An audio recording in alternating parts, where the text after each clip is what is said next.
Hello and welcome to Unity of Fredericksburg. My name is Andrea, and I'm pleased to welcome all of you to the Unity of Fredericksburg weekly online gathering. At Unity of Fredericksburg, we are advancing the movement of spiritual awakening and transformation through unity, a positive path for spiritual living. We thank those of you watching on YouTube, live or later, and invite you to subscribe to our YouTube channel. If you are able to attend live, we encourage you to join us in the Zoom community room for the full Sunday morning experience, including music, prayer, and connection. Our weekly newsletter includes the Sunday service link, and you can subscribe to receive that on our website at uofva.org. For everyone local to Central Virginia, Unity of Fredericksburg offers a variety of fun and enriching in-person gatherings every month. Subscribe to our weekly newsletter at uofva.org for all the details. Our message today comes from our minister, Reverend Cheryl Fair. Thank you, Andrea, and welcome everyone who is with me in the Zoom room right now. Congratulations to everyone for showing up at the correct time with the time change we had overnight. Those of you who are watching later on YouTube, we also consider you a part of our community, and I appreciate you showing up and being here. Our broadcast date today is November the 2nd. 2025. And here's a little bit that I have found on the Spiritual Passages website about November and a quote about November. Being the 11th month of the year, November is an ideal time for personal reflection, personal awareness, and fulfillment. And here's a quote from American landscape painter Eric Sloane. A few days ago, I walked along the edge of the lake and was treated to the crunch and rustle of leaves with each step I made. The acoustics of this season are different, and all sounds, no matter how hushed, are crisp as autumn air. So, welcome to November. Hope everyone had a wonderful Halloween. And today is a part 2 message that I have today on Myrtle Fillmore's healing pattern. And it comes at an interesting time for me personally because I had major surgery less than a week ago, this past Monday, and but I already had this message scheduled, and I said, you know what? I think it'll be a really good time for me to be reviewing Myrtle Fillmore's healing pattern. So I think most of us know, but just in case we have some visitors watching, Myrtle Fillmore is one of Unity's co-founders. The information I'm sharing today comes from this book, which is a collection of her writing, How to Let God Help You. Now, Myrtle Fillmore didn't actually write books, but she wrote plenty of letters, and people collected them and put them into collections. So this is one of them, How to Let God Help You. In particular, I'm referring just specifically to the parts where Myrtle talks about her own healing process and how that went. So it's just a couple of little places in the book where she's sharing her own experience. So the Unity movement was inspired by Myrtle's faith-based process of healing, and she actually managed to heal herself of a condition that doctors at the time called tuberculosis. May or may not have been that, but it certainly was a collection of disabling symptoms that she had reached the point when she started her healing process, and actively working on it. She had reached a point where the doctors had told her she only had months to live. Now she was a woman of deep faith when it comes to her Christian faith. And for those of us who like to refer to the Bible, and of course, Unity is very much based on the teachings of Jesus, let's always remember that Jesus gave us many examples of healing, and he always attributed our own faith to be that which healed us. So he would say, your own faith has made you well. So this is something that Myrtle base it on, and all of this is kind of here to say this is a process you can do for yourself, my friends. And whether you're are approaching an issue that is an issue of spiritual healing or mental emotional healing or physical healing, we'll have a tendency in our examples today to lean into physical healing because it gives us those kind of outer results that we like in our human brain.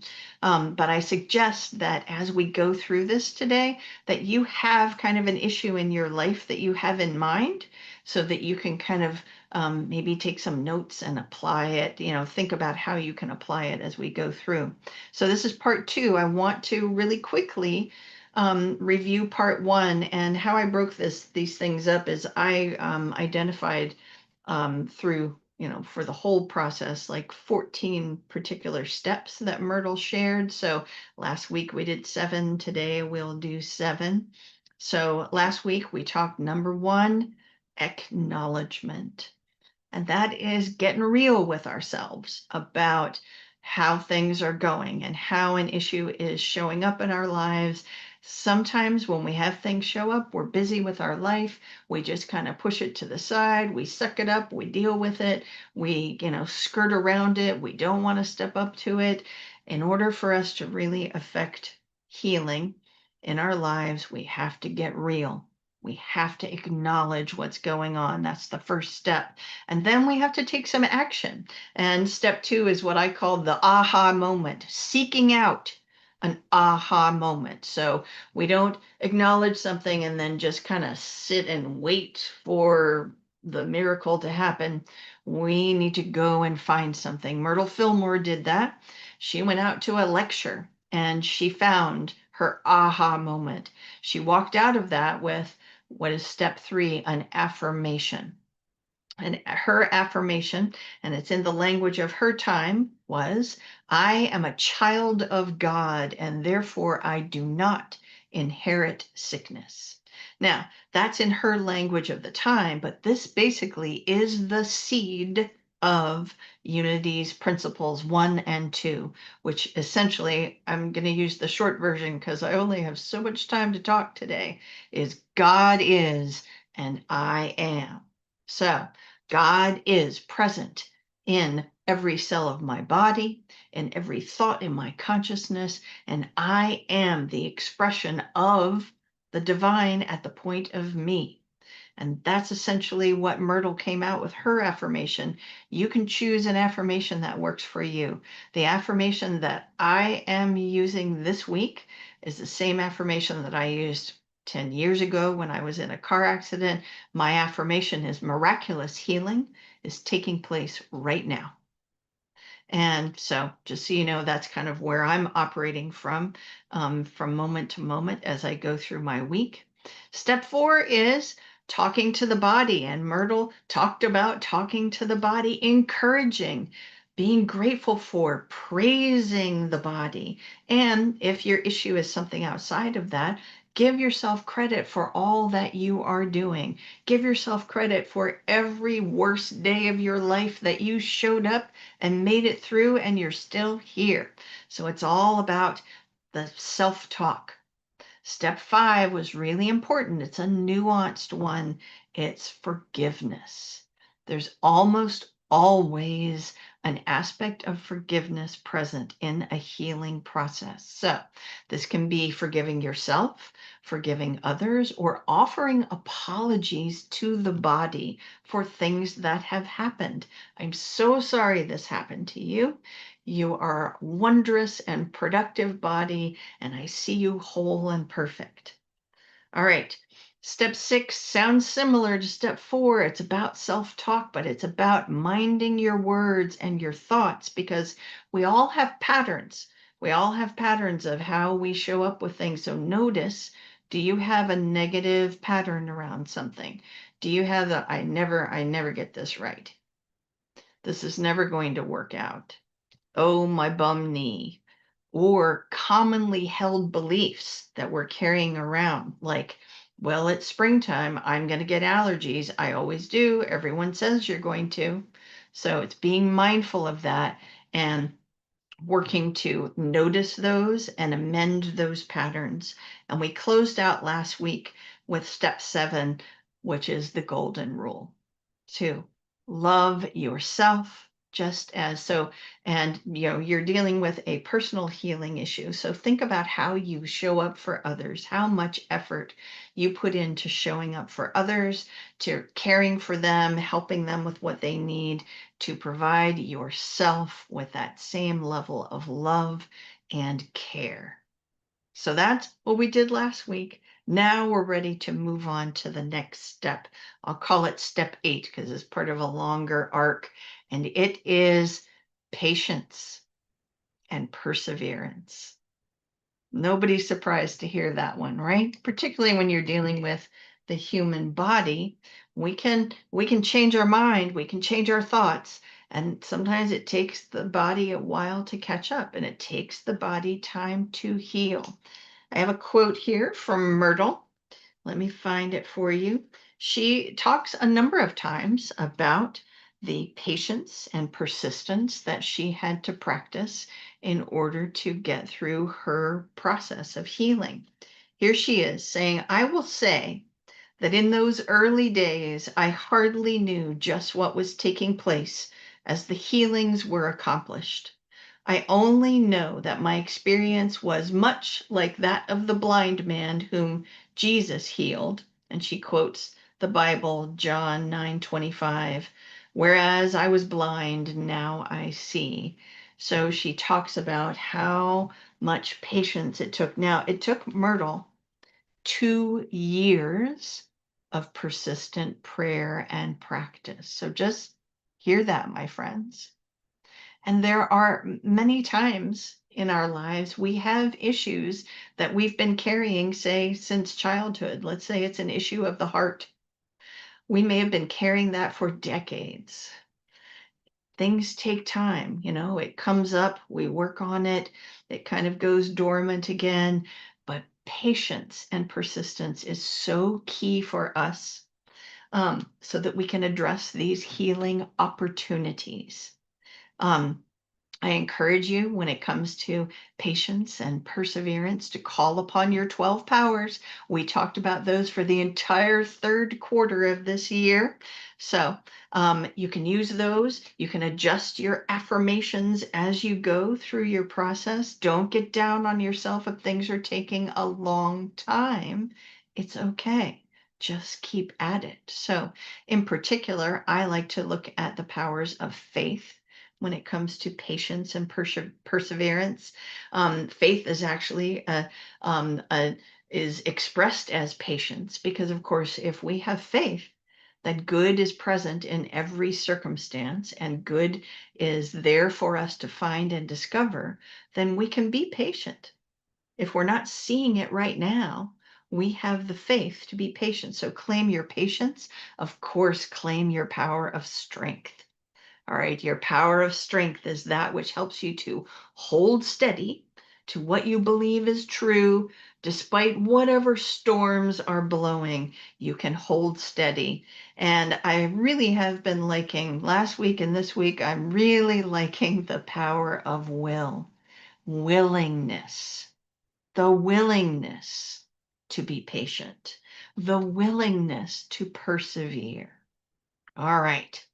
Our next step. Now, last week we talked about affirmations. We've touched base on that today. We know that the spiritual partner to that is what was traditionally called denials.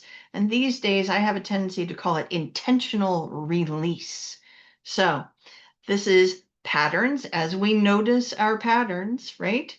That we can intentionally work on releasing patterns that we have of self-doubt, of sabotage, of negativity, like when our brain shows up and tells us all the negative things that might happen when we go out to do something. It's like, this is your brain trying to keep you safe, but this is not where we're meant to operate. We're meant to operate from a level of spirit. We're meant to kind of be okay with that slow and steady progress Here's Myrtle again talking about her need to be persistent and patient. Here she is saying, as I have before stated, these changes were not accomplished all at once. There has been a gradual giving way of the old established ideas. So there, right there, I interrupt my quote to say, there she is. Like the old ideas, it takes time to let those go. And that's what this process of intentional release can do. Let me finish reading this quote, which is a little longer because there's some more juicy stuff. But I wanted to point out that there it is right there, her talking about the slow and gradual process, a giving way of the old established ideas as we have steadfastly made room for the higher order of living. She goes on a little bit. I want you to hear this. Do not think that it was always a pathway of roses, or that my head was continually above the clouds. We had many trying tests, reverses of fortune, apparent loss of friends, humiliations of many kinds, and what seemed to be serious illness in the family. But through it all, we held, and she's talking we as in she and Charles Fillmore, we held unwaveringly to the principles that we caught sight of in that first lesson, and we have proved beyond a doubt that God is a help in every time of need. So, back to the earlier part of the quote. You may have noticed some patterns. So, what thoughts, what feelings, what beliefs, what attitudes do you need to cut loose in order to support your healing process? So take some time with that. It's important. And when you identify whatever it is, and it can just be that pattern, oh, there's that thought again, like, oh, this is going to go wrong, or whatever it is that's showing up, like, oh, I wonder if this is a problem or that's a problem. How you phrase an intentional release is, I give no power to thoughts of whatever it is. I give no power, because the power is right there, my folks, within you. So the 12 powers that we're claiming, our power of release, our capacity to cut the cord and let things go, our power of power to speak truth into a situation and not give in to all of the negative, threads that pop up or that we learn from media or whatever. Oh, that this is going to be a problem, that's going to be a problem. No, no. We claim truth. We let go. We intentionally release those negative thoughts and we show up in truth, right? So you do your release, then you follow that up with your affirmation that you already have, or maybe you want to tweak it and make it new or something. And of course, there's that power of will in there too. We're willing to let go, because sometimes the things that we're holding on to are things that we learned from trusted adults when we were young. They're things that we've learned from people who know better out there in the world. And it takes some willingness to let that go, to stop looking at outer sources for what's going on. So, all of that too for the intentional release step. Our next step, I'll call it step number 10, trust the process. Trust the process. Let me find Myrtle again to guide us on our way. Here's Myrtle now. I may have read this to you before, but we can never hear this too much. Here she is saying, I did not become discouraged at their being slow to wake up. Now she's talking about the organs of her body. So she's been talking to all the centers of her body, all of the processes, and she's saying she did not become discouraged at their being slow to wake up, but kept right on, both silently and aloud, declaring words of truth until the organs responded. And neither did I forget to tell them that they were free, unlimited spirit. So, one of the things that's going on there is Myrtle does not feel the need to micromanage what's going on with her physical healing. She's doing her work, she's talking to the body, and then she's just being patient and letting the process happen. Sometimes we forget that our body and our hearts know what to do to come back to center. We don't have to be in there with our brains, our human brains, managing every little step of the way. In fact, our brains, with all of its kind of self-protection mode, will lead us astray, will lead us into, oh, this bad thing might happen, that bad thing might happen. Our hearts know what it feels like to come to center, and our bodies know what to do. So, for example, when we cut our finger, we don't have to get online and look it all up and look at experts about what's going to happen or whatever. I mean, we slap a little bandage on there and we know that our body knows what to do. So even with larger um, processes where there's a lot going on, our bodies know what to do to come back together into completion, into wholeness. So it's so important for us to just trust the process, take care of ourselves, and be we can use our 12 powers, in particular, the power of life.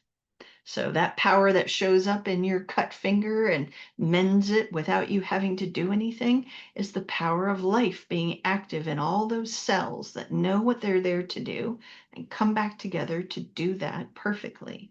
So you want to affirm that in your process.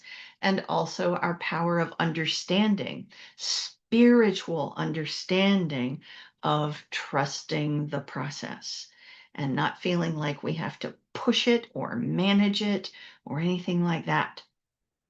Now, next step, I'll call it step 11. This one's interesting. It's called Look Among Your Virtues. And let me just go straight to Myrtle to explain, what does that mean? Look among your virtues. Here's Myrtle. It was necessary for me to grow in understanding and to make definite changes to bring about the healing. The trouble did not respond to ordinary faith and prayer. I finally asked the Lord just why it was I did not get well. I explained that I had gone all through my consciousness to see what it was that held me and that I had tried to find the fault. Then Spirit said to me, "You have looked among your faults. Now look among your virtues." So just think about it, friends, with whatever issue you have going on. Isn't it so natural for our brains to be asking, what's wrong? What's wrong here? And so this step, and this is the message that Myrtle got from Spirit. You have looked among your faults. Now look among your virtues. I'll read a little bit more because this kind of explains how Myrtle interpreted that. I thought that strange, but soon it came to me that I had tried to keep my feelings to myself, taking great pride in the fact that I never let anyone know just how I felt when anything displeased me or hurt me. So there's Myrtle doing something that many of us do. Just suck it up and deal with it, right? Don't really share how heartbroken we're feeling or how much pain we're in or talk about our ups and downs. We just, we got it together. We're showing up. We did. And so here is how Myrtle interprets this is that as she's kind of bottling up the truth about how she really feels today, um, that she's creating issues within herself, and that what she needs to do is to go ahead and say, I'm kind of feeling a little tired today. I'm not quite up to it.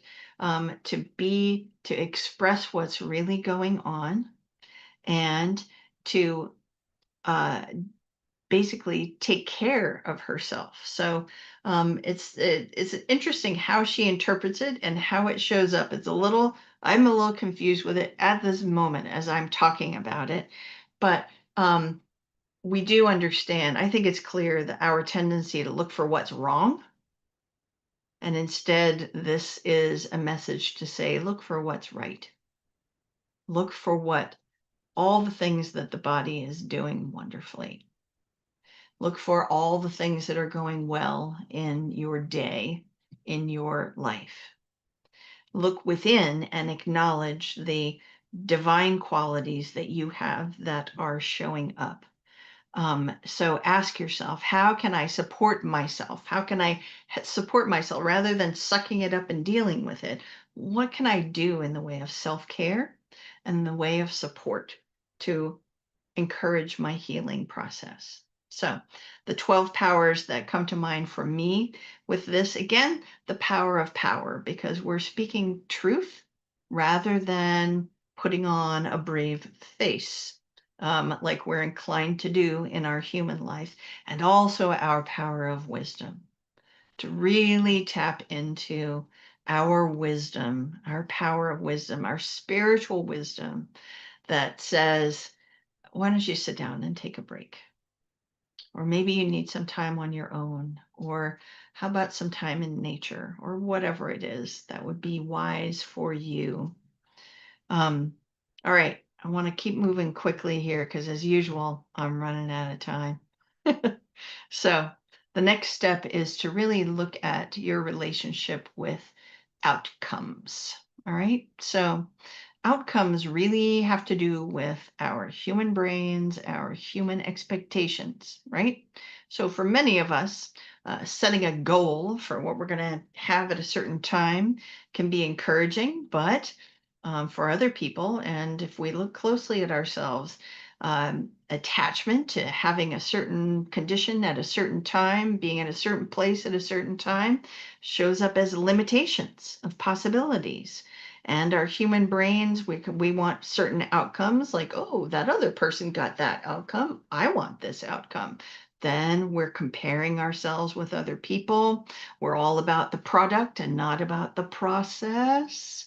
So I encourage, when it comes to navigating this whole field of outcomes, is to consider what feeling you want to have, not the specifics of how that's going to look or what you're going to be able to do or whatever. How do you want to feel?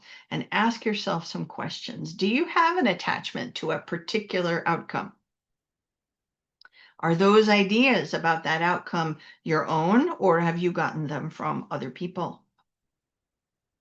What feeling do you want to cultivate around your issue? And can you envision that there are different ways to achieve that feeling? And are you open to that? So we can tap into, in particular, our power of imagination here.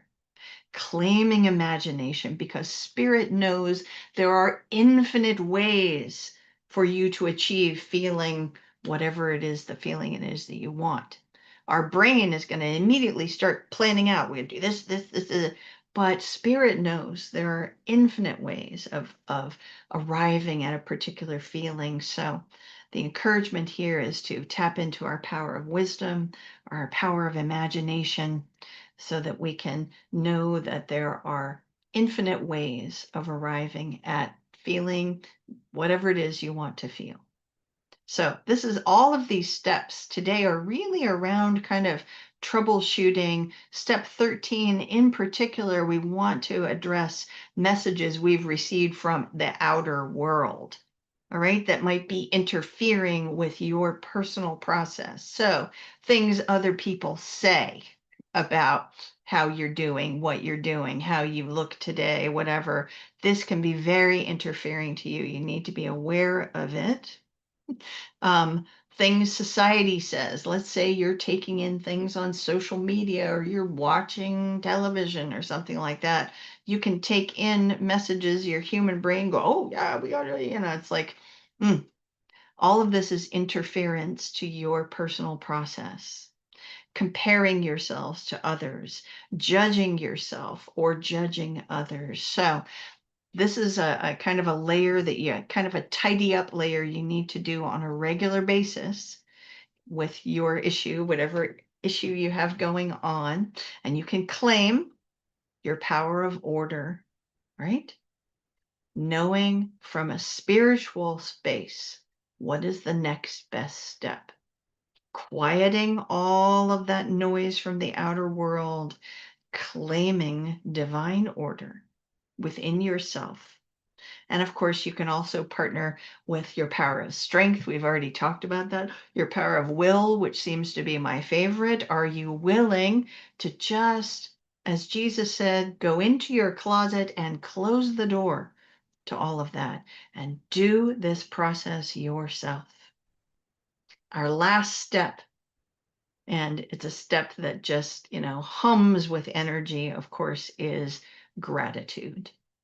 Gratitude is the most powerful of tools. It is causative. The more that we intentionally name things that we are grateful for, the more we get our human brain in order, because then it goes, oh, my job is to go out and find things to be grateful for. So instead of having your brain list out all the problems that might happen, you can engage your brain in finding things to be grateful for. So at any point in your process, ask yourself, in this moment, right here, right now, what are you grateful for? The sunshine, an extra hour of sleep? What are you grateful for that's led you to this moment? What, you know, how can you engage in a gratitude process? And this is engaging our power of love, because of course we love being grateful, right? And when we engage gratitude and engage our power of love, we can draw ourselves toward our good more effectively, and our power of zeal, because we want to have some enthusiasm about this gratitude. So this has been a lot of steps. All of these steps have been taken from the writings of Myrtle Fillmore, talking about her personal process. And I'm here to tell you, my friends, you can do it too. Just remember, healing is not like a linear process from A to B. It's kind of a meandering path, right? Sometimes it circles back and repeats. You want to kind of work with it on a continuing basis, whatever it is that you have going on, and work through all those trouble spots with faith. And whatever you do, just continue to associate your thoughts and your feelings with the principle of wholeness, completeness in your body, your heart, your mind. So we're going to move into our time of meditation right now. And as I did last week, I'm going to lead us in with an affirmation that comes from this book called This Life is Yours. This is by Reverend Linda Martella Whitsett and her daughter, Alicia Whitsett. And so as we prepare for our time of meditation, take a breath. Let's just settle into this moment. I'm going to read for you this affirmation for release. Let me not be captivated by scrolling thoughts on autopilot. I am fully able to know the difference between helpful and unhelpful thinking. I activate my innate power of release to gently slough off unhelpful, non-productive thoughts. I'm fully able to know the difference between truth and untruth. I renounce untrue patterns of thinking, clearing my mind so that my heart can know the truth. So just feel that inner activity of clearing and sloughing off all that is not needed and dwelling in truth. And let's do that in the silence, in the stillness, here together for a minute here together.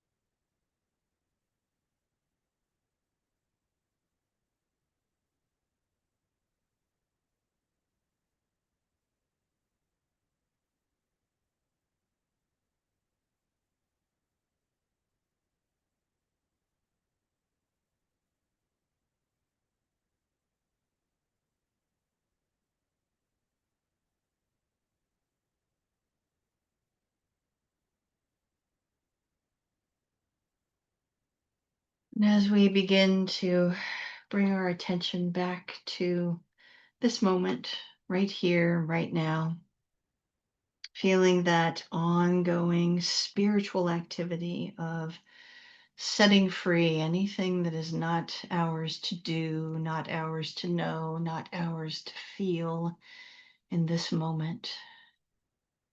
We will close out our time of meditation with another affirmation from this lovely book. This is an affirmation for wisdom. Everything I need to know is within me. Wisdom is my name.